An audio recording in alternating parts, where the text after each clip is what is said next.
Island. Well, hey guys, welcome tonight, guys, to the Table Talk Radio Show. I'm your host, Tanisha Simpkins. We also have our co-host here, Dr. Teresa Lee, and also Pastor A, as in Pastor Nathan Austin, so they don't know your name. Yeah, so we're delighted to be here on tonight in your living rooms. Actually, today is Monday, May the 18th, 2020. God bless America. I forgot to say that last week. That's my new slogan for a little bit. God bless America, because we need a lot of blessings as we see is going ahead of us. What y'all think about that? Make America great again. Yeah, right. I'm, I'm Whatever great speechless. that is. She's speechless. But you know that slogan can go in so many different ways. So it's just like right now, and I say that because I was looking at my phone and in the news, and right now number 45 is just gaining more states as we go along with this, and it's almost as if people right now they're kind of tired, so their mindset is not so much about the candidacy or any of the local races or what's going on. Like somebody called my house, called my phone on Saturday. Actually got the guy. He can be on the show next week. But he was like, and I was like, who you running for? What's your name? It's just like, oh, this coming up soon. It's just like it just like not really on a standby, but it's not at the top of our list right now, and it's almost like we would be blindsided. When you say gaining states, what do you mean gaining states? I don't. Yeah, they showed that he picked up two more states. Yeah, it's about all red. I don't know. All I the got to. I states. got to fact check that article. That I thought he was losing. I thought he was losing states. You can fact check. I don't mind about fact checking. Yeah, you can fact check. But yeah, game safe, because we're not so much as paying attention, as to what's really going on. Only people that we're hearing right now would be the governor when he comes on at 12 o'clock each day, and our mayors, for what they have to say. That's pretty much it. This guy who called me was he was Broward elections, that he's running for, and I couldn't remember the name. Normally, I have some folks in my head. I was like, "Who? What your name is?" That type of thing, and you know, I'm not gonna say I wasn't interested. I just was just like, okay, but go ahead, Nathan. Yeah, I mean, a lot of people probably gonna sneak in on us this year. We're not able to vet. One thing about some churches or some political pack groups, they are able to vet people. They kind of give some type of a slate for people who are running. But now, as you said, people are running, but they don't have to go through the normal channels because of the social distancing. By the time everybody gets kind of up and running, it's gonna be August before you know it, and people are just gonna sneak on through. So it's gonna be interesting. But I don't know, the 45 thing. It's interesting because and I could be wrong. The Biden, to me, is he's losing some steam in a lot of areas because for me, what I've been seeing, and I don't really want to put it out there, but it's some cognitive stuff going on up there that we got to try to figure out if he's going to kind of be able to make a run. I see you shaking your head, Teresa. You been seeing that too? No, I just like how you said cognitive stuff. Like Oh, he's gonna need to yeah, work out. yeah. But I think they are getting. I think it's getting drowned out with the precautions and the I'm new way glad. of adjusting to life. We're just not hearing about it as much. I was discussing the local elections with somebody, and I was like, "Who exactly is running?" And we're just That's not what I just hearing said. about them. We're not hearing about it. So you have to go to social media. And I went to a particular person's social media because I was interested in hearing more about them and their race. And I really didn't get a lot. So it's kind of like, I think instead of the traditional campaign manager, they need to have more social media website managers as well in this time. And I don't think a lot of the campaigns have switched over to that. So in cases of unfamiliarity, you go with what's familiar, right? And what's familiar currently at this time is those who are currently in office. That's almost scary for some positions. Yeah. Yeah, I mean, because how do we change that? They're going to have to well, pay I mean, attention to. Go ahead, Tanisha. go ahead. I think they're going to have Go to pay attention to what people are listening to now. Where are people now? Right now, people are online. People are checking updates for when their city is opening. They're going to have to make a push to do social media campaigns. They're going to have to do commercials. But the normal going out to events and activities and shaking hands just is not possible right now. And at this point, whether I like you or not, I don't want to shake your hand. So you're going to have to change up your delivery. And I think because it kind of hit people unexpectedly, their budgets were already set. Their campaign managers were already set. And they didn't take into account that they would need someone to manage their social media. But the thing about it is social media is free, number one. It is free. You know, you can do sponsorships, but I mean, you do sponsorships and reach 30,000 people for $10, $20. You know, I think that, you know, it would be their fault if they're not able to, as you said, make that pivot.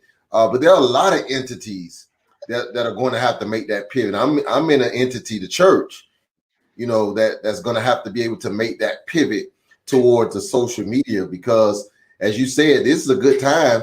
You know, if 45 was running now, he'll win again, because he never liked shaking hands and kissing babies. So, you know, this is a good, you know, if you're an introvert or antisocial, you can win all day because you got the excuse, you know, you know, so you don't have to be that traditional politician, because as you said, people don't really want to be bothered with you anyway.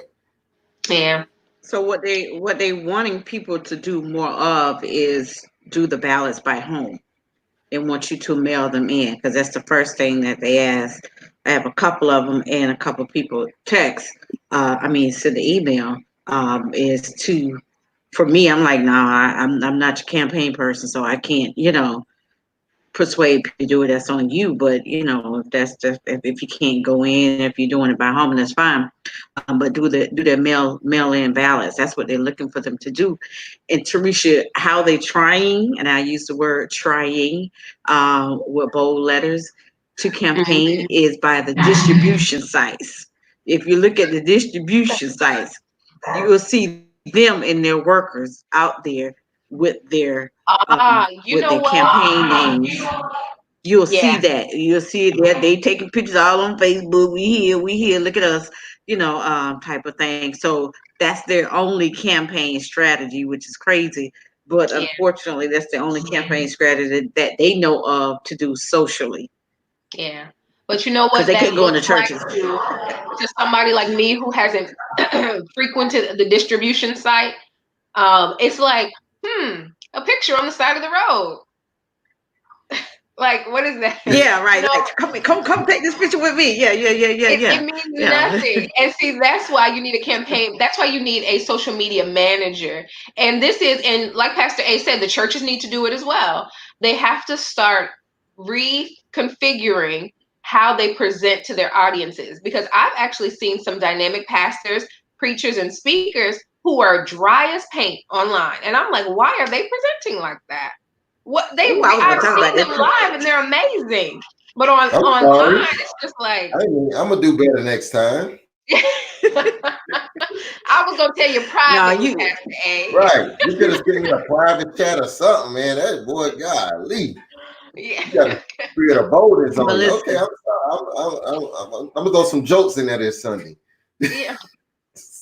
You got to do something. You have to engage people differently. And I don't think people want to. And I think some people just don't know how to. So that's why you need to, you know, get those proper professionals, because you really can do a lot with social media, which is a free platform. But when all you have is pictures of what you're doing, you have to also insert some of your campaign points in there. Because if I have to search for them, then I feel like it doesn't matter to you. And that's what I felt like I was having to do, to actually search for what is your campaign points? What are you standing on? What are you trying to do? What is making you different from the current person. And I just found that the social media site, the social media campaign, people who were running for office that I found, they just didn't do that very well.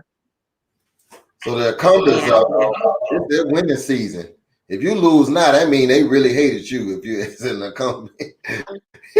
Well, some of them don't even have a, because I looked the other day because the young man, like I said, had called me on Saturday. So I said, okay. So I told him, I said, well, send me information. I gave my email. I said, also make sure you send your profile and your fact sheet with you. I didn't know his name. I really didn't know him. And so I had to look up. So I said, well, let me just look up who all that's running. A lot of these people are running on opposed, and then some people have in the school board they was running in this district. Now they running in this district, so they won't have to run against this person.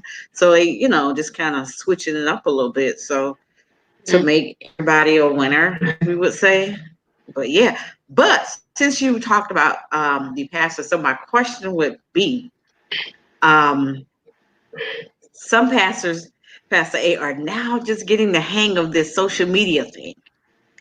They just get, well, not all of them, because some of them still scroll. No, you already had it. If you didn't, you was doing some good pretending. I'm oblivious. I'm still trying to use Instagram. I just figured out I don't know how to use Instagram that well. Oh, no. I don't see too many churches on Instagram. I'm an Instagrammer. I like Instagram before Facebook, but not too many churches on Instagram. Instagram is a different type of format. Right. Churches stick to Facebook and YouTube. YouTube is good because you can look at it in the comfort of your home. You don't have to look at it at your phone. You put the thing on your TV. Everybody got a smart TV. Your whole house can look at it. Come on, y'all, come sit down and watch Pastor. Instagram watch the service. is competing with them with their Instagram Live. Right. So you get a lot of the pastors who maybe do discussion on Instagram Live, not services, but discussion. So more reaching the people, Q&A, stuff like that. Yeah. But you're right. A lot of churches don't necessarily stream service on Instagram. Yeah. So Facebook and YouTube is the best way because it reaches everybody from all ages. But I was wondering, like, what will be the transition? Like, how long? I know you guys had a meeting. Is it that the churches are going back at phase 3? How long we're going to get to phase 3? Because we in phase 1 and it look like a whole lot of stuff is in phase 1 that I thought we might be in phase 3. But right now we just in phase 1. And is the churches in phase 3? Did they say how long before phase 3? June, July, August? The challenge with the churches is, to be honest, we were not in the phase of closure. Most churches ended up closing just because of common sense. I know a lot of pastors are still having church, but they didn't have a problem. They were social distancing before the pandemic anyway, so they're still having church. But for us, I can only say for us and a few of colleagues whom I trust, we're definitely more in the phase 2, phase 3, because church is different. You don't want to touch anybody in a restaurant. You don't want to touch anybody in a gym. But a church, what makes a church is, the camaraderie, the closeness, just the warmness of church. And you would hate to go back to church just to be in the building and you're just as far away as you was at the house. That whole tension of don't touch me, put on your mask type of thing. And then also the occupancy portion of that. A lot of churches are going to have to figure that out because, people will accept a restaurant saying we're full. Especially us, we ain't going to accept the fact that the church is full. No, we have capacity. What does that mean? So, there's a lot of things that church folk are just different. You would think it would be the other way around, that, hey, we'll fight more to get in the restaurant, but there's something about the church that, when something is different, when it's against the norm, when they're told no, it's just going to be an issue. So there's a lot of things. A lot of people thought that it was going to be difficult for the churches to close the building. I think it's going to be as difficult to open the building because not only that, most churches are not set up to be able to sanitize their facilities properly. The average church doesn't have a full-time custodian. The average church doesn't have sanitational companies that can come in and do. What does that look like with microphones? You know, somebody just led a song and they pass the mic. Church ain't got but one mic. They got to pass the mic with somebody else. Those things, you know, it's just different. And so there are a lot of churches that are going to be cautious of going back because they have to work all those things out and figure out how that's going to work. And the multiple services, you know, if you're supposed to clean your and sanitize your facility, how does that work with multiple services? You know, there are guys that have 7, 9, and 11. Well, you know, where's the time to clean? There's no cleaning. You get up, another butt is in the seat.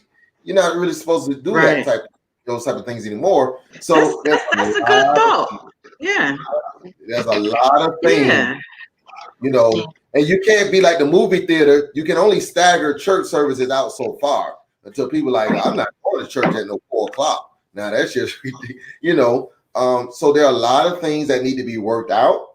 And, you know, the virtual thing is really a good spot right now for churches, those that are doing it right, because you can still get the word. A lot of people, you know, don't have to leave the comfort of the home.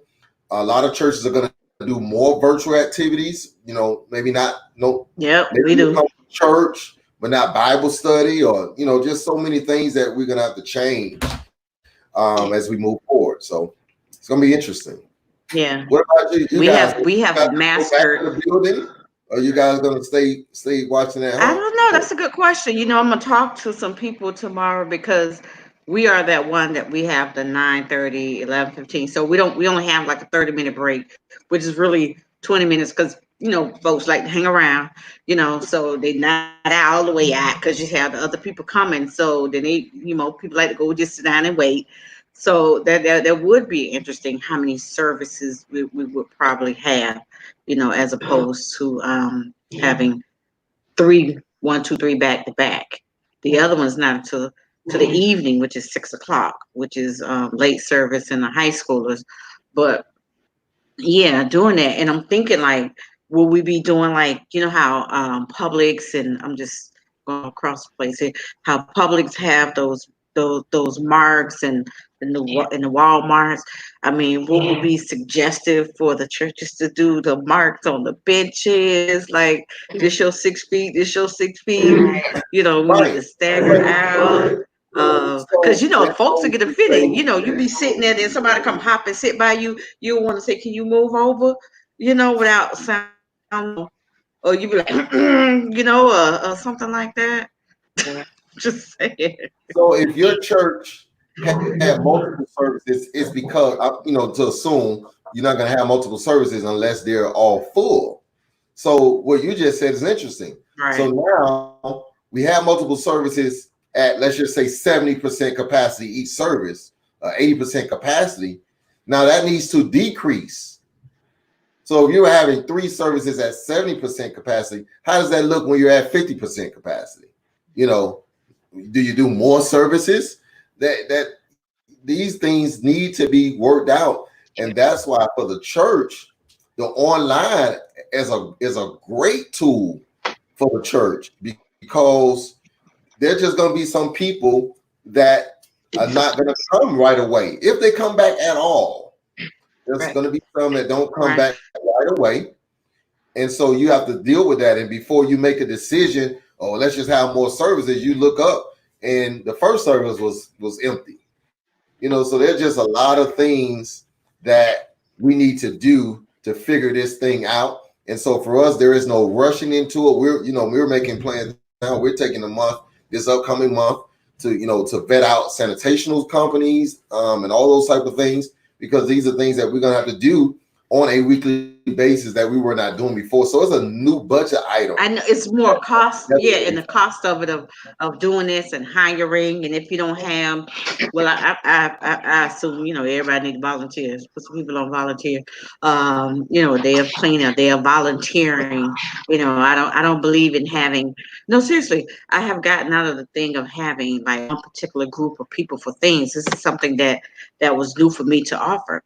Instead of having one particular thing for like one usher people, one is I call them volunteers. Okay, I have a group of volunteers for this, a group of volunteers for that. So, because what people do is they feel like they stuck at that one thing sometimes. So that this group be the volunteers for this group be the volunteers for this. When you're having something, if I need 100 people, you volunteer. I don't want to say you're obligated because it seems so much pressure on church folks nowadays. You're a volunteer. But here's also why you need to honor people who are specialized in different areas. And I know we like to look at the church as the jack of all trades, it's everything, but sometimes we need to bring in people like myself who've actually studied gathering. Come on, girl. Like that. I mean, I'm shamelessly plugging, but I got to, because these conversations are vital. And if these churches aren't having them, they should be having them regardless of the size, because there are ways to do it. There are ways to open up the church and still do it in a different manner. But we have to start honoring people's gifts. We have to stop looking at the pastor as the end all to be all and start actually allowing prayer groups to meet, allowing couples to meet, children to meet, but it just can't be all at the same time. One of the greatest tragedies of the church is being open on Sunday and closed till Wednesday or Tuesday, whenever you have service. Now, what does that mean? It means you have to be more accessible, because you're now going to have to allow people to come in at different times. Statistically, people stay when they feel like they're a part of a community, not when they have easy access to you online. So how can you make people feel like they're a part of a community? You have to break it down. I've been telling churches this for years. You got to break people down. If you don't want to do small groups, you have to still find a way to build communities within community. This is a great challenge, I think, for churches, because it takes us back to loving your neighbor as you love yourself. It takes us back to praying for them for the mercy we want for ourselves instead of justice for other people and mercy for ourselves. This is a great opportunity to actually get to know people other than your pastor on a first name basis. I come on Mondays for a prayer group. I come on Wednesdays for a small group Bible study, because we're now allowing teachers and ministers within the church to act in their gifts too, right? So we're actually taking things off pastors. Absolutely. We still have pastors who are committing suicide in the news. So what better way than to offload some of that on them? And I agree with you. Not only in the news, but they committing suicide also online. Because sometimes I find myself, when I see them struggling online, I be like, Tanisha, leave them people alone. You ain't got nothing, But then I have to, right afterwards, I send them a message, hey, maybe you should do this. And it's like, you're online and something is wrong. And you mean to tell me you got not one member looking at the thing to tell you, the sound ain't up or it's off or something like that. And you're right, Teresa. One thing I love small groups. Small groups are very effective because the person who's the leader of the small group can get the word by the small masses, for people, you know what I'm saying? Whether it's from tithing, whether it's from, being a part of something, whether it's volunteering, all of that. I love small groups. Go ahead. Yeah. But here's the challenge, and I agree with you wholeheartedly 3 months ago, right? Okay. The problem now is our biggest challenge, and for most of the pastors I've been talking to, is the sanitation portion of it. Yeah. So if you have more people coming at more times, then that's more sanitizing of the building that needs to be done for a church that may not have a custodian or may not have, so you're saying, okay, we're gonna be to the church every day for, one day is choir rehearsal, Bible study, small group. Who's gonna come behind every day or every time if it's gonna be done the way they're suggesting? Now, we know that most of the churches are just not going to do it. They can't. They're not set up to do it that way. But that's Jesus. That is going to be the challenge moving forward. How does that work in this new normal? If it wasn't for the fact that we're in a pandemic that deals with, sanitation, that would make sense. Yeah. But one of my lights, that's what blew. But how does that? And I'm asking the question: how does that work when when we have to deal with those challenges as well? Okay. I think that's a great question because it's something that churches should have been doing anyway. They should have had a cleaning process anyway. I've been youth pastor, children's But this pastor. is beyond just cleaning. I've had a couple of positions in church. So I know for a fact that as a youth pastor and a children's pastor, I had a cleaning schedule. You had to. Are you going to infect all the kids with colds, with flu, with everything else that kids just have on the norm? Chicken pox? Sometimes parents didn't even notice chicken pox until they took the time to take their temperature. And by then they're half red. So the churches need to have a cleaning process anyway. Now, what that cleaning process looks like, it depends on the church and the size. I can't speak to that individually, but let's just say you have a church of maybe 100 people. That also means looking at your supplies. You're not pulling out the throne chair made of cloth. You're pulling out the fold-out chairs that can be wiped down. So the same way for every ministry, you have somebody who is praying over that. You have somebody praying for pastor's anniversary, for Women's Day, for Men's Day.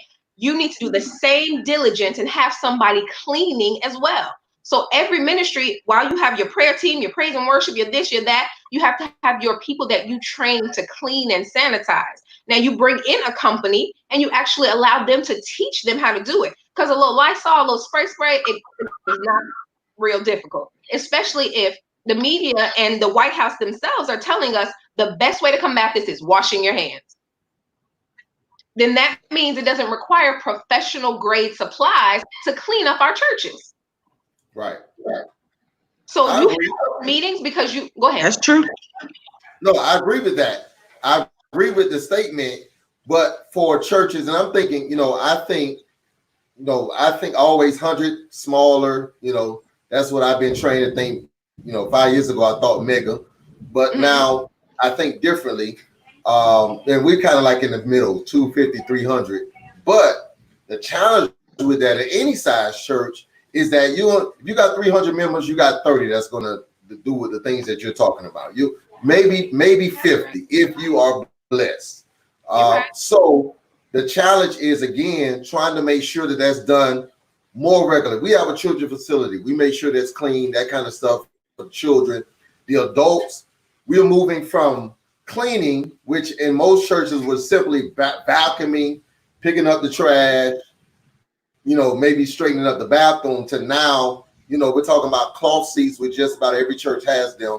They're saying that COVID-19 sits on that much longer. So now we need to sanitize every seat. We need to sanitize every microphone. We do it on a monthly basis. Now we're talking on a regular basis, on a weekly basis, on and again, multiple services, a couple of times a day. It can be done. You're right. It is the conversation that has to be had. And most churches are really, unfortunately, not going to have it. I know a couple of churches that started going back as soon as Mother's Day. They're not really thinking about much. They went back out of necessity. It wasn't because they thought it was safe. They're just some churches that was never comfortable, as Tanisha said, in this virtual space. And so they were just waiting to hurry up to get back to the church. Yeah. But all signs and statistics are saying that over 50% of the people are not coming back to the building. Not because they don't like the church. They have just discovered that we can get everything online. We did this Zoom thing online. You talk about meeting face to face. You can do that on Zoom. Only thing you can't do on Zoom is hug somebody. Yeah. So that is going to be the challenge for the church to find out. I'm gonna tell you what's going to bring them back. That they feel what's going to bring them back. You're asking? Am I moving crazy? You're a little digitized. What's going to bring them back? Okay. What's going to bring them back is events. Events bring people to fellowship. Whether it's the women's events, we have a women's event. They love that women's events. The men's day, y'all go fish and play basketball, whatever. What's going to bring them back are normally fellowship events. because they haven't fellowship in a while. Yeah, they like staying home, but what's going to happen? He's going to still be preaching, or the pastors will still be, I'm assuming, still having their services to be, live stream on Facebook, YouTube, or whatever. But that Bible study may come different. You understand what I'm saying? It may go back to the in-house type of thing, because the purpose of those doing it was for their own flock. You understand me? So that their people can see them, are able to reach them, not so necessarily to grab others. Now, on Sunday, I was like a part of 3 churches. I was listening to you. I was listening to my own church. I was listening to Sean Williams. Or I think I was listening to another person too. So I was just like, I had YouTube on and the phone on. So I get it. We're here. But my tithing, I know where it's going. You understand what I'm saying? So we may be all over here, but we still have that mainstream of our of the church that we fellowship, and that's one of the main things that a lot of them will be missing, is that getting back together, because we're virtual. But I felt it for the first time on Sunday. The other Sunday, I was like, yeah, I'm good. But Sunday, I was like, shoot, I want to go to church. Yeah, it's I miss seeing certain people. Yeah. But you're right. Some people are going to stay virtual. Excuse me.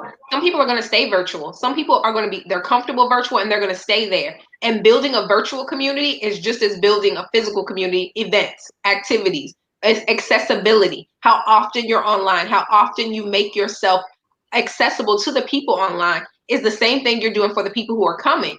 But because it's a pandemic, as opposed to just a regular Sunday, you are going to have less people who want to come to the building. So because you're going to have less people to come to the building, then it may be a little bit easier to control than your normal crowds. And this is for a big church or a smaller church, you'll be able to do more, which may mean instead of meeting in the sanctuary until you get that plan, because you're right, Pastor A, everybody doesn't have a plan, and some people just don't have the budget right now. Until you get that plan, you may have to meet in the sanctuary, in the fellowship hall, in fold-out chairs, because they're easier to clean, because you can't afford to get the pews cleaned every week. But it's excuse me, just because it sounds like it could be hard doesn't mean it has to be. It's possible, but it requires adjusting on the part of leadership and the followers. But listen, I've been taking notes and I've been following these leaders and creating plans. And I'm currently not even working with a church right now, but I already have plans written out. Like, listen, here's what you can do, and here's how you. And just because, you know what, I'm gauging the temperature of society. I'm gauging the temperature of the church. So like you, Tanisha, I've been to Oak Cliff Bible, I've been to Elevation, I've been to the Potter's House, Denver and LA in the same day. Right. And that is going to be, I think, what you guys are saying, they're going to come back. I think the initial coming back, grand opening, whatever you want to call it, they're going to come because they've been missing each other, of course. I just think at some point that may taper back off a little bit. I've had members tell me straight up, Tanisha, it was just the opposite for a lot of our congregation. It's like, hey, let's do Sunday, but let's do the other things virtually. Like, hey, do I have to come? Bible studies usually those really committed people, all the time, the older people. Hey, let's, you've gotten to the point where they can watch it, like you said, on YouTube now. Do I need to bring my senior mother out 7, 8 o'clock for Bible study when, she can watch it online? So I think, as you said, Teresa, that balance has to be there. And every church is different. You definitely have to check the temperature of your church. But I think every church is going to have that healthy balance, because every church is going to be ministering to 2 audiences.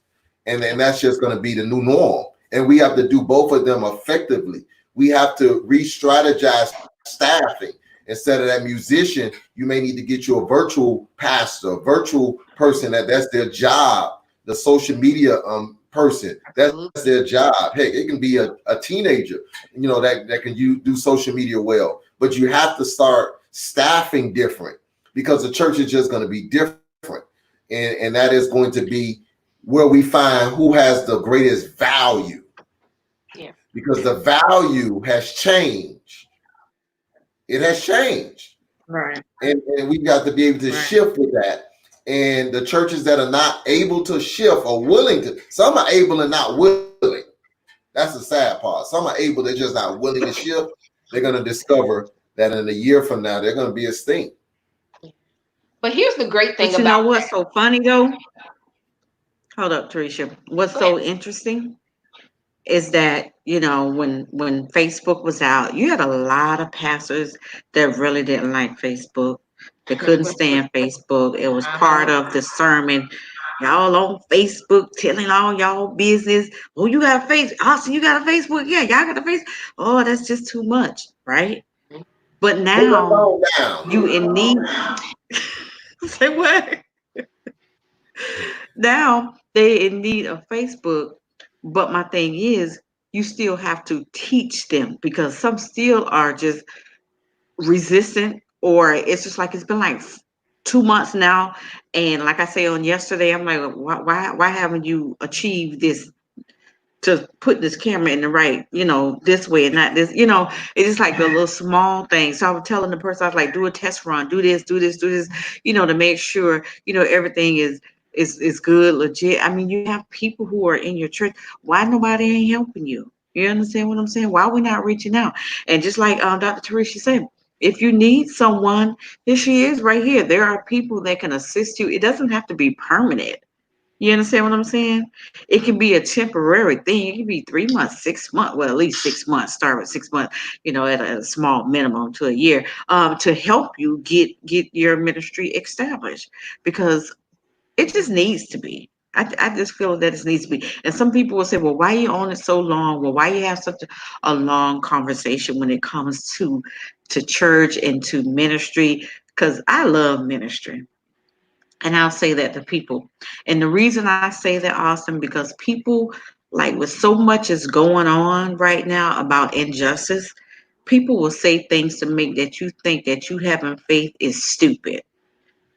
Y'all understand what I'm saying? This going on and this going on, and you believing in God and what God have done and all that stuff. Is that, if that's how you want to think, because it can be up for debate. We can debate about it, because that's what it'd be, a debate. Because you have one view, I have one view. You know, if that's how you want to do it, we can do it that way. But we have to keep our faith that we still believe in the church. We still believe in members of church. We still believe in having service. I love service. That's all I'm one of them people. Yeah, that's all I know all my life. Yeah, that's true. But I love service. I love people. I love ministry. You understand what I'm saying? And I don't think no one can take that back. So for all the people who are on people right now, because there is a lot of injustice that's going on. There's a lot of injustice. We just got to talk about Austin. If you have her name, you know, that just happened. Things are happening. But don't get on Facebook or don't get in nobody's face. Definitely don't get in my messenger. You know, I clap back, you know, and I have been. You know, getting in there saying, well, what God has done for you, and you know, you're a believer, and you have those people that do that and that challenge you. And one guy sent me this poster, Democrat, Republican, and all the things are Democrat and all the things Republican. I was like, you know, we can go back and forth, you know, say I'm a little bit of here, some over here, some over here, you know, try to identify who you are, you know, or try to put you in a category of a bad Christian and things of that nature.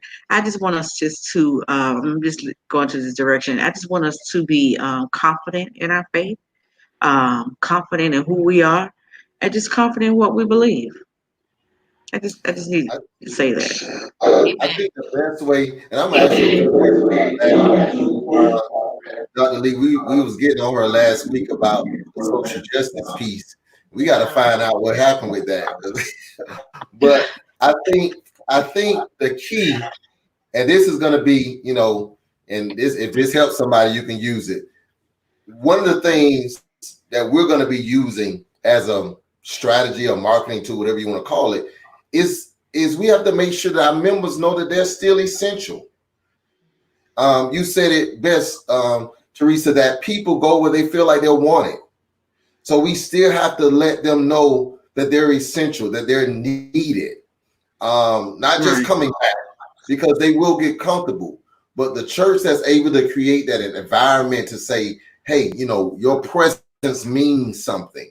And that's what the church has to do. They have to make sure that their members' presence means something. A lot of the churches, and not just mega churches are guilty of this, not because they necessarily want to, but it just comes with having that many people. A lot of people are they're just a number. They're just a number. They're just a part of the crowd. So they don't feel essential. Those are the people that you're probably not going to get back, because they will miss service and nobody knew they missed anyway. But we have to create an atmosphere.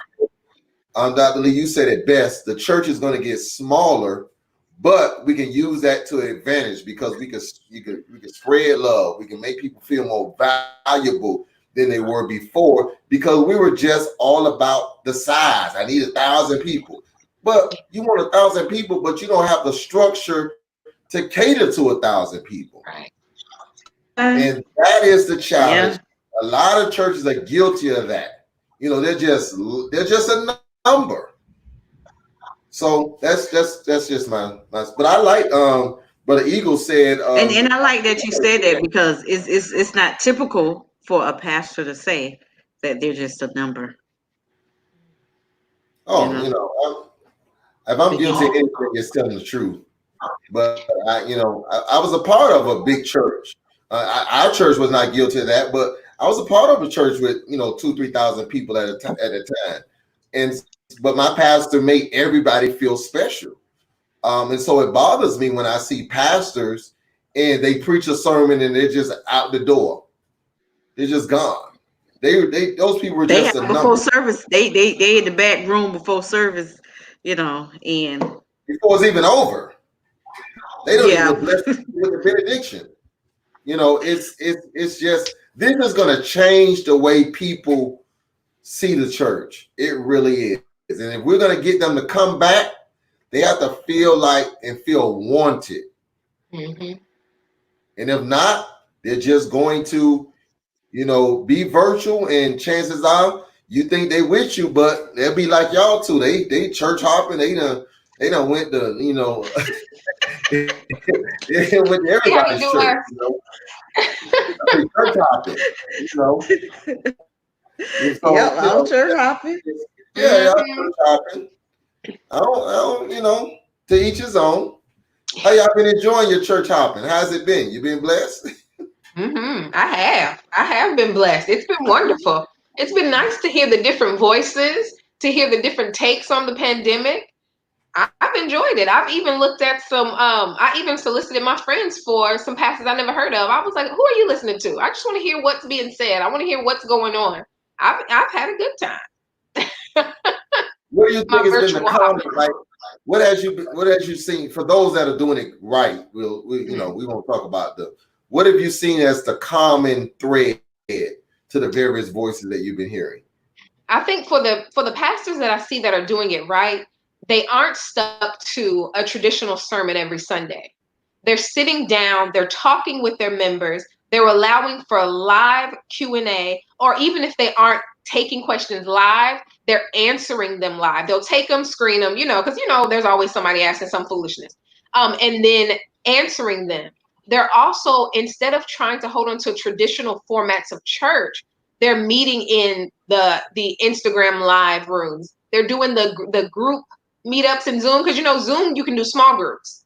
So they're having the group meetups in Zoom, but they're also keeping with themes that are speaking to people today, and not just, well, we scheduled to do a series on faith for the next 16 weeks, so we're going to stick with it. No, they've stopped, and they've done things like what you said, Pastor A, essential workers. What does that mean? You're an essential worker. You're a disciple. Who have you discipled? Even if you can't talk to them physically, that kind of stuff draws people, because then it shows how we still have a mission, even if we're stuck in the house.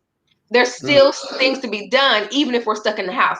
Those are the pastors and leaders that I've seen that are really doing it right. Wow. Absolutely. But I think there's some good that's going to come from with the. Go ahead. And also with the children. not only my church, I think it was another church, somewhere locally, even with your church, Nathan, you guys have put an emphasis to not no child left behind. I don't know just what you call it. I'm just calling it that right now.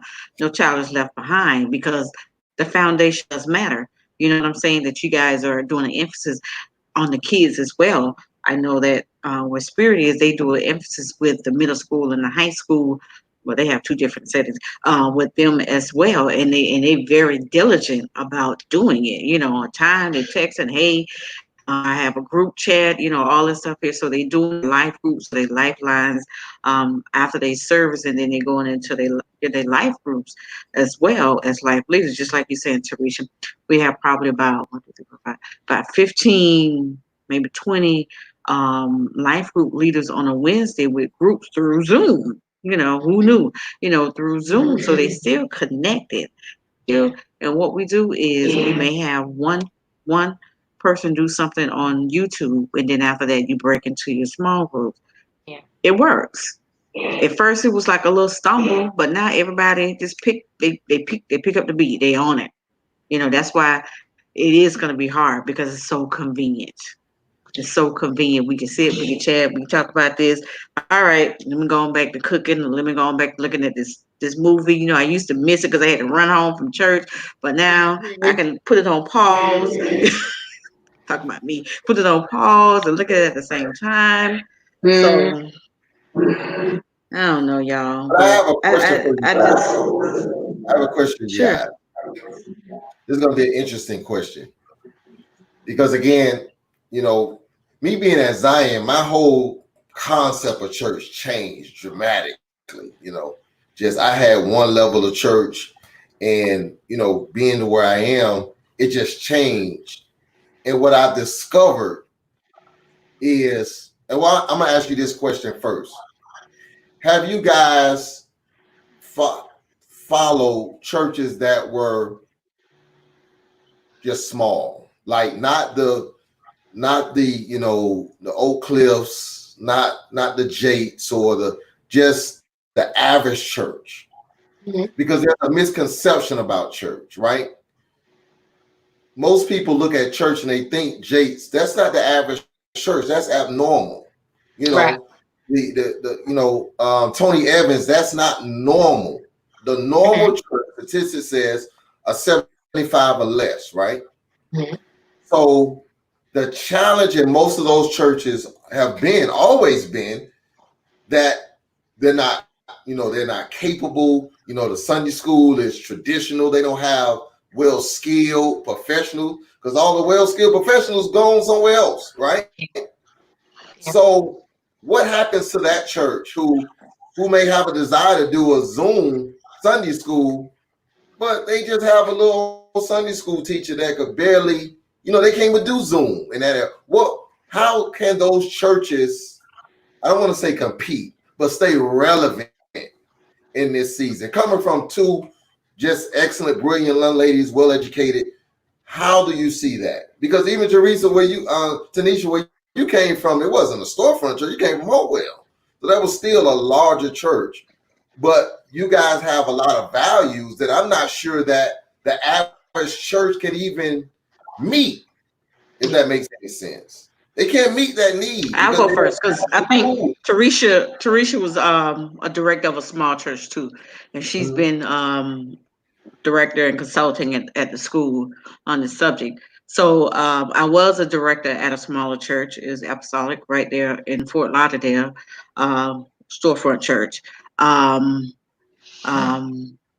It wasn't okay because I'm three at light. Okay, so the issue sometimes with that is just like those churches that are still having services, they will still continue to have services if they can't figure it out, or if they have fear of losing their members, or fear they may get scattered. They've already small in size. You may have 75 people, but you know the 25 that give. You understand what I'm saying? You know them. So you want to keep that number. So you're gonna still, most of them, probably predominantly of them, are still having church. As I can think of it right now, that one, they are still having church because they don't have the resource to go out and start buying equipment. They don't have those equipments. You understand what I'm saying? What I think is a very good idea. I know Mount Olive, they have this new equipment that they have. They started teaching other churches how to use the equipment and loaning the equipment because some other churches did not know. We may have somebody, a sound person, y'all know how that goes sometimes. They just back there just turning the thing up and down, until you say, "Son, get the mic right, get it right," turn it up and down, but they may not be knowledgeable enough. Certain churches like a Hopewell, all these other, or even a Mount Olive, or in Miami, all those, the churches that you affiliate with, Pastor A, they bring in people who don't even go to the church. They bring in engineers. You understand what I'm saying? They bring in all these different people that are there that they pay, that can also teach them if they need be. The other churches don't have that. They don't have that benefit, so they just continue in churching. Go ahead, Teresa. So my question is, how do they, the things that you guys were talking about that you're attracted to, how do they bring that out? They don't have a Teresa Lee at their church. They don't have a Tanisha Simpkins at their church. How? But the well-educated person won't ever be attracted to them, because if I've seen it happen in a lot of cases. They come through the church, maybe grown up at a smaller church, they get educated, they get exposure, and then they leave the church. Some of it because the church never valued them. Some of it was they just like never grow. They outgrew the church. And we're seeing that a lot in the African American church, where a lot of the great minds, young African Americans, are leaving the church. Many of them wish they grew up in because they've outgrown it. How does that narrative change? I know we're all subject, but that came to me as you all were talking. How does that change? How does that narrative change? It can change. That narrative changes when the leadership change. Go ahead. Yeah. Go ahead. Well, Tanisha, go ahead. You said it. Open the doors of the church. That's the benediction right there. When the leadership changes, has to be open to it. I have worked with large churches and small churches, but it's mostly those churches right in the middle that are growing exponentially and don't know how to handle the growth that call me. The reason why a lot of those smaller churches don't call me is because they're not always open. It's not that, you don't have a Teresa Lee there. Listen, TeresaLee.com, write me. Let's negotiate. We can do a contract, 6 months, like Tanisha said. But a lot of the smaller churches, they aren't always open. So where I come in and I say, the first thing we're going to do is look at your demographics. Let's see who's coming to your church. Why haven't we done that? Well, the Holy Spirit didn't lead me to. Well, see, here's the thing with that. With answers like that, I immediately realize that I'm going to be brick walled by the Holy Spirit. So any suggestions I make, and this sounds, and listen, I need my pastors and my people who love Jesus to hear me when I say this, because I love God too. I grew up Pentecostal. I do. I listen for the Holy Spirit in my daily life as well. But there are certain things that don't require an amen from the Holy Spirit, a sign, a miracle, and a wonder. And that is, let's just find out who comes to your church. Well, the Holy Spirit didn't lead me to do that. So then I roll out a whole map of what you need and how you need to do it. And it's like, well, I'll pray about it and let you know. Well, see, I've wasted all this time researching and reporting for you to now tell me you may or may not do it. Then it makes me feel like, as a professional, that I have to compete with the Holy Spirit in order for me to do my job. And I can't do that. Now, Pastor A, I will also say there are some small churches who would love the resources. They just can't afford them. And I have also looked at some of the average churches. I won't call them normal because I don't want to tell people they're abnormal. I'll call them average. The average church, which is, you're absolutely right, smaller than 100. There's one in my neighborhood that I frequent because they actually put a speaker outside their church. There's also some churches that I watch on Facebook because I want to see what the average church is doing. I just don't call them out because we'll be on Facebook and I don't want them to be like, oh, I'm a case study. No, I'm really there to see what's going on. And some of the problem is faulty microphones. I can't hear you. If I can't hear you, I can't get the word. So I'm naturally going to go to an Oak Cliff or a Potter's House because at least I can hear what he's saying. You also have people, and you said earlier, some of the young people can run your social media because they know how to do it. They may know how to do it, that's great, but they don't always know how to teach and create content. So that right there is a generational bridge that the Holy Spirit, the Bible calls us to. Your old women teach your young women. Your old men guide your young men. That's something that I believe, in my experience, the church has neglected to do. We don't do intergenerational groups. We do young people here, older people here, married people there, children there. But this is actually a opportunity for us to do intergenerational groups where you sit with a young person who's teaching you how to do social media and you're providing the content. And while you're doing that, you're teaching. And you're showing them how to put that verb together with that vowel, with the vowel, verb with that noun, and do it correctly in a sentence and not just how you text. But there are some smaller churches that are doing it. It's just that they don't always have the resources, and they're not always open to listening because they have brother such and such who's been at the church so long because he's faithful, still running the audio ministry. So now the church is empty, but you're still in the back of the church because that's where the audio booth is, and you're projecting for Facebook. Sir, Right. get a tripod and go in that middle aisle and give us a better view. And then we can hear you better as well. Those are some of the main problems that I've seen with some of the smaller churches. They're just not prepared. They still have Brother Johnny and Sister Lucy singing a solo for us on virtual church, and the microphone isn't good. It's not good in-house. So imagine how it sounds out-house. I'm like mute until they're done. And then I'll listen to the word because this ain't working. So it's not that they have to compete for us, because whether you have a word, if you have a word. And there are some pastors that I'm still trying to figure out why no one knows their name because they're so anointed and gifted. I'm like, listen, you need to hear this one. But if it's like that analogy Bill Cosby gave on the Cosby Show. I'm sure y'all remember this. He gave Vanessa when she brought home her husband, the janitor from college. Y'all remember that? And he said, it's like bringing your favorite steak, your favorite potato, your favorite meal, but you bring it in on the lid of a garbage can. The presentation is all wrong. So some of these churches just aren't prepared to go online, and their presentation shows. The camera shaking. I'm not going to shake my camera. I don't want to give nobody dizzy, but the camera shaking, things like that. It's like, listen, I really, and consultations are not backbreaking. There are some very affordable consultations that you can have. If you can't afford a 6-month contract, pay for 2 consultations. Come in and get all you can get and apply it.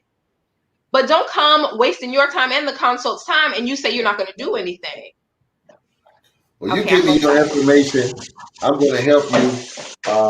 I'm going to help you because there are some churches. And again, I just think of it as a passion. And I talk to a lot of guys. And here's one thing I've noticed. And maybe you guys have never thought about this. Most of the churches that are thriving right now are probably less than 40 years old. I would give 40 as the maximum number. I'd agree. So the challenge, my church is almost 80 years old. And, for us to be as progressive as it is 80, most people consider that a miracle. But so they're just so heavily rooted in the tradition. They're doing stuff. They don't even know why they're doing it. They're so heavily rooted in tradition that it's hard to change. It's in the fabric, it's in the carpet, it's in the walls. I have some guys that unfortunately they're there as the leader, but the people are not there. And there's just a tension there. And so you may have met some people that they don't even realize they're talking like the congregation now. They don't even realize it because they have been sucked into this. This is how we're going to do it, Pastor. And any threat to this, you gone. Yeah.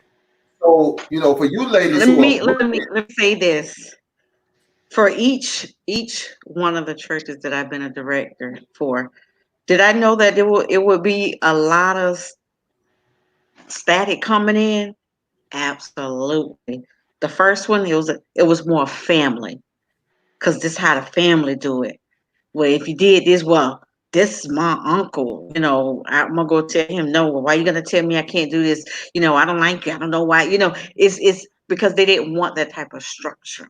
And people get upset when they feel like somebody from the outside coming in now and want to give us structure. We know what we're doing, type of thing, instead of seeing it as being helpful or seeing it as being, we wanting to move or some type of go to the next level, that. And then the other one, it was more of um leadership, women in leadership. I'm just gonna call that out. Uh-oh. It was more, yeah. Not from the women, but from the men. Oh, she got to lead, you know. It was more of a woman in leadership, even though your man put us in leadership. But it was a hard pill. Telling you, Nathan, it was a very hard pill for them to swallow. Myself first, and then someone else being in leadership. And we were very good at what we did. We did plenty of workshops to move forward. But it was nah, she ain't telling me what to do. This my man's group. She ain't telling me what to do. You know what I'm saying? It wasn't even telling you what to do. It's just giving you practices and certain things to do as a kid, about your ministry. It was never telling what this is what you should do. But for sometimes people see things different when it comes to other people, because most people in churches only leader they like to see is their pastor. That's why when Teresa said that it's good to have other people doing small groups and see other leaders or have a minute. People have like 15 ministers, associate ministers, and they don't never see one of them doing nothing. They just sitting there in the pew, or just standing up there on first Sunday communion. I can't deal with a church where the pastor is the only person working in purpose. When there are other people called to preach, to teach, to exalt the gifts of faith, gifts of prophecy, but the pastor is the only one that can do it, that's a problem for me. That's a problem for me. But I do realize, you're absolutely right, Tanisha, there are people who only see the pastor and the pastor alone as a leader. And those are usually the churches that don't call me. Wow. Right. And I'm okay with that, because I don't want to fight. I don't want to have to fight. I genuinely want to help because I love Jesus. I've accepted him as my Lord and Savior, and I want to help other people to do the same. But I don't want to have to fight you to do that. And that gender inequality, it happens, unfortunately, a lot more than we like to admit. So I have been taken actively on positions as executive pastor, handling the church, running daycare centers, because some churches have daycare centers, schools. I've run them all. Right. It's without business. a title. And then once they found the man that they wanted, I trained him to be my boss. Ooh.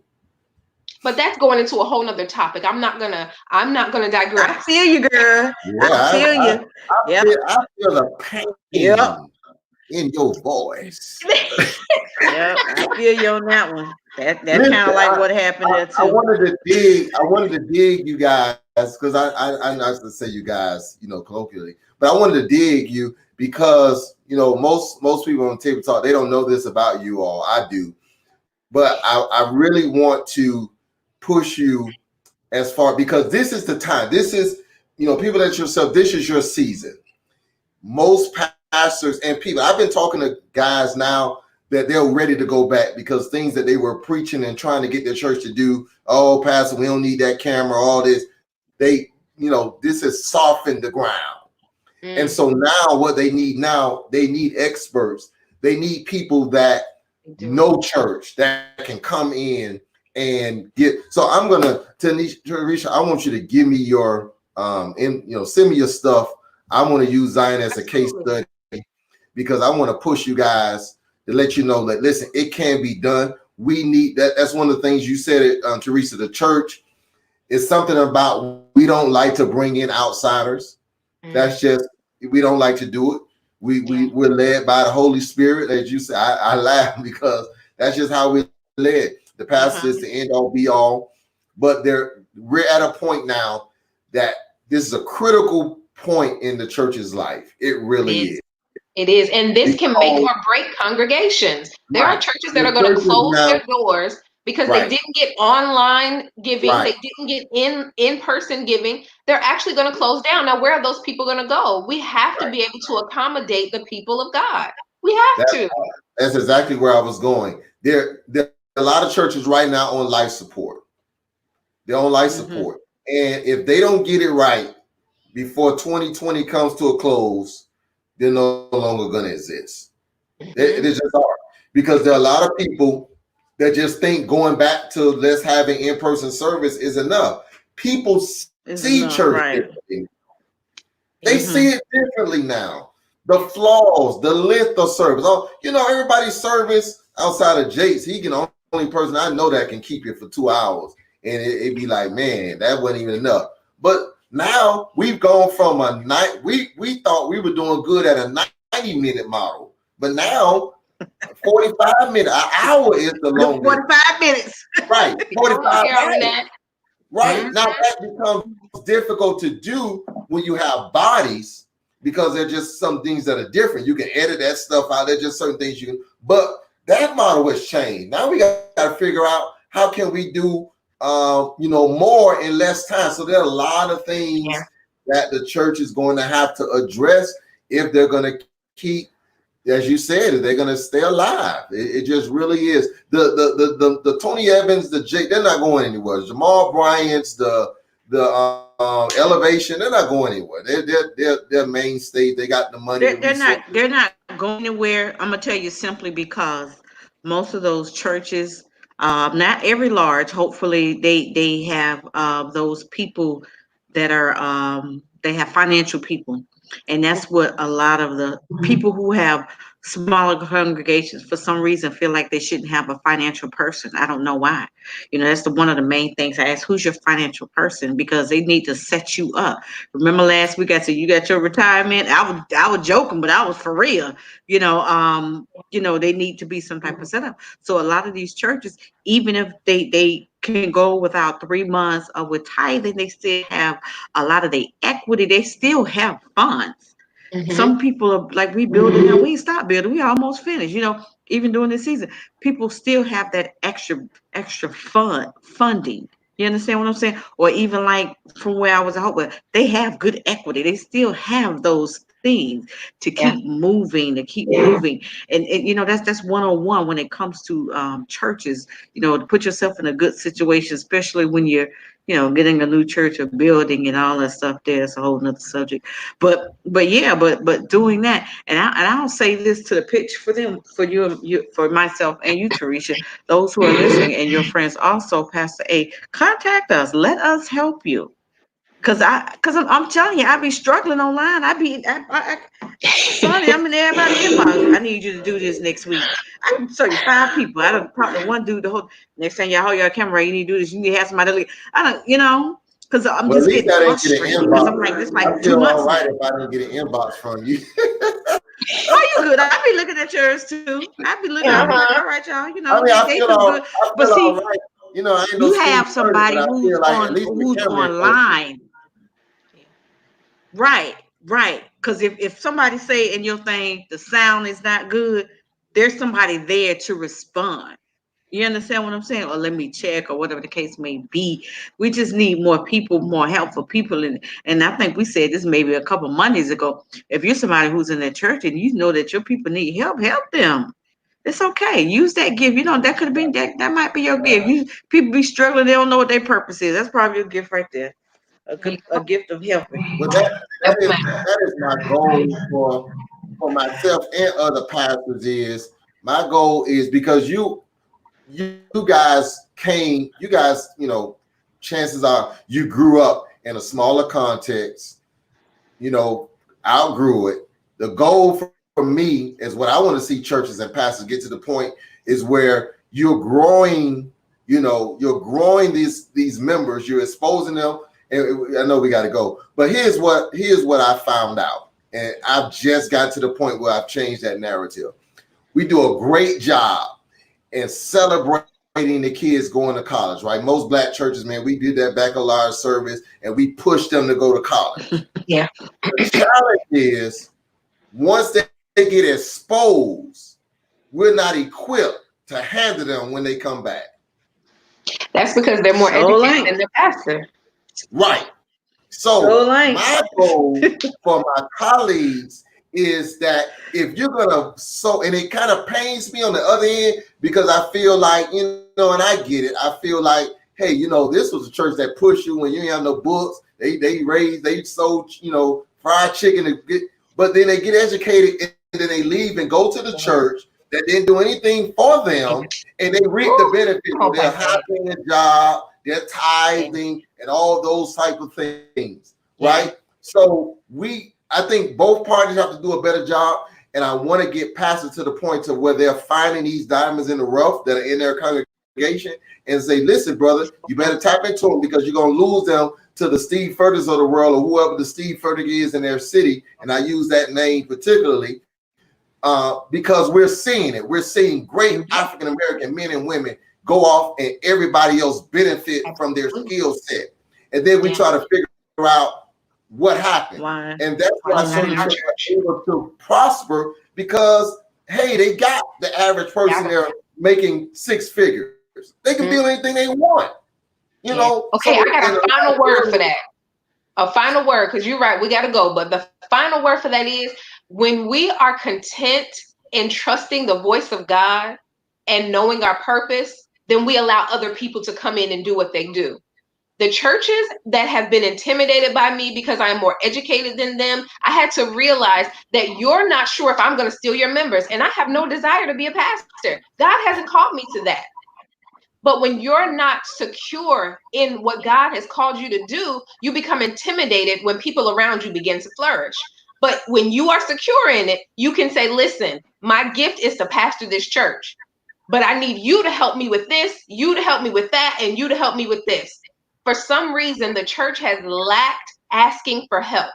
It's almost as if the pastor is supposed to wear a cape, and he's supposed to be the jack of all trades, the counselor, the pastor, the cook, it's just not working. We see that in the news with pastors who are leaving churches and also committing suicide, unfortunately. Burnout. When we burned out, when we allow pastors to be pastors and we trust other people to walk in those gifts, listen, the church can be unstoppable.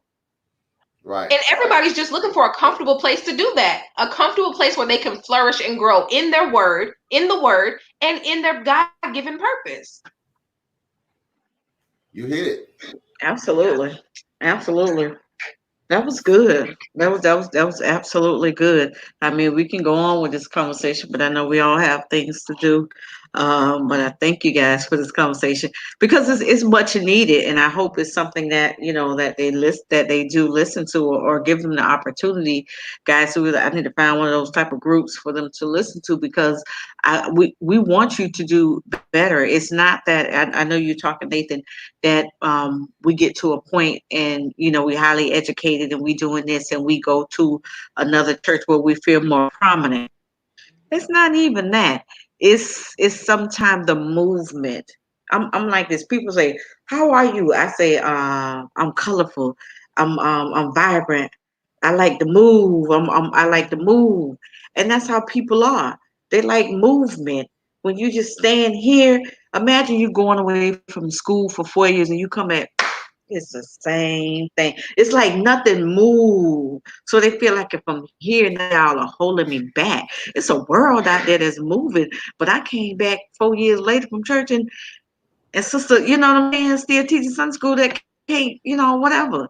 We need, not saying that we just automatically replace everybody, but we have to move in time. We have to move with what's going on in this world, with science and everything like that, because the kids are growing up now, like the spirits and them and all that. Their mindset is totally different than how ours was. We don't think the same no more. Their way of thinking and their span of thinking and their intellect is more like, I ain't got time for that. They have different things. So, yeah. I would say to that, and you're absolutely right, is to make sure that, and this for anybody out there, make sure that you try first. If you come using that scenario, Tanisha, if you come back and you see that there's been no movement, figure out how you can push it forward. and don't just leave, because somebody else again benefits from what that church sent you to accomplish. Yeah. And I think that, you may, individual may owe it to the church to try. Now, I'm not saying, force your way in, but like, hey, pastor, I got a different perspective on it.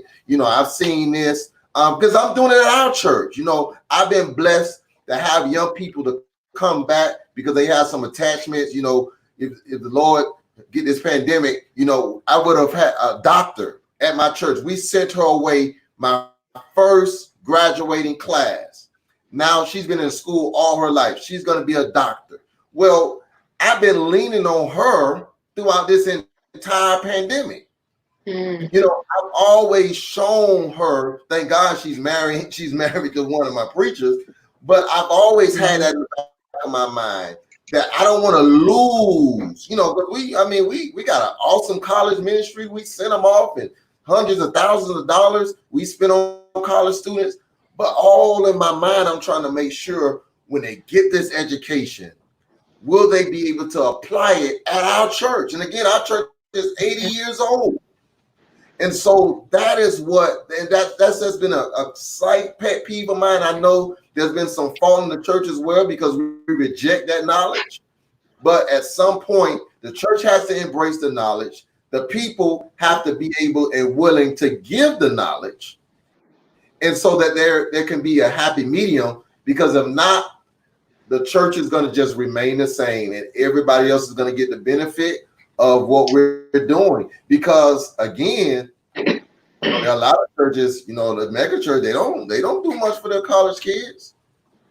They're not sending money, and that's our biggest ministry at our church is our college.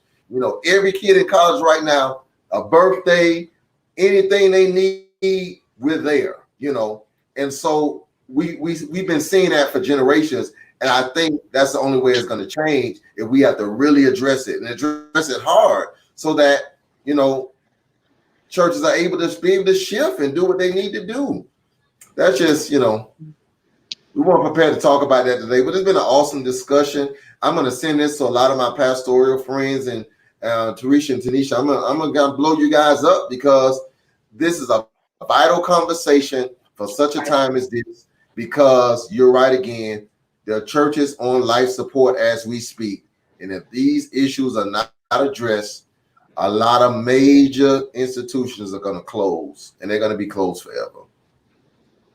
And I'm going to put something out there. I'm always, people say, Tanisha, how you do this or how you balance? But I put something on Facebook yesterday. I said, success can have you at an obsession. Because I'm forever thinking of stuff, and I'll be like, let me write that down. Or I'll do something, I'll be like, shoot, I make my own logo. I'm self-sufficient and some stuff. Let me make my own flight. They may not be the best, but they all right by me. Or let me do this, or let me, or this, or I sit up there and write a whole procedure of something. One of my first, I love compassion. That's the first thing I ever teach. I don't care what I teach in the ministry. Compassion is always the first, and I add something, take away something. I'm willing to help. I'll just put that there. I'm willing to help. I help with social change. I help with the advocacy in my community, City of Sunrise. I help with that. Ministry is always is one of my first love. I've done that for years. I got a burnout from it, but I've always done that, and I've always been good at it because it's a passion. So that being able to help is not, and I thank you, Pastor A, for being actually honest and truthful. You know what I'm saying, and transparent. Because what you spoke, a lot of pastors feel, but they won't say anything. They're just it's just here. It's pressure. And Right. That was one of the things that when I went at Hopewell, because the pastor who I knew when I was in South Carolina, where I was helping, he had passed away, and he died because he was doing everything Tarisha. He was having 2 services, same Sunday, going to the prison ministry, doing this. His wife passed, so he had his kids there doing it. doing all. They want no It's help. much. Help is right there It's around much. you, but I got to do everything. I Yeah. got to go open the door. I got to be the one to do this. You got a secretary. You got this. You got that. You got this. You got that. But you want to do everything. You understand? You just ordained this amount of ministers. You know, but you want to do everything. So he found himself had a heart attack, and it's a heart attack only because it was stress and just doing too much. And the night before I talked to him, he was talking about something. I was like, you need to chill out because I talk candid with folks. You need to chill out. And he passed away because he was burnt out. He was tired. And it was such a sad thing because that's what everybody knew. You was just tired. So that's where we come in at, to relieve you, to put other people in place so they can help you in your ministry. So you don't be burnt out. So you don't always have to feel like you have to be there. So you can be confident that if you can go away for a whole month on vacation, you can do that. You really can do that. You have to be scared, thinking when you get back ain't no bill paid. Come on, chill out. We got this. But yeah, that's all I wanted to say. But I thank you guys out there for listening to the Table Talk Radio Show. So we kind of had just a candid conversation here on tonight. We talked about ministry. If you could do the replay and take a listen, maybe you could share it with your ministry. And have them give us a call. You see our names here, Tanisha Simpkins, Dr. Teresa Lee, and also Pastor A. We can help you, or we can put you in a direction to be helped. There's nothing wrong with asking for help.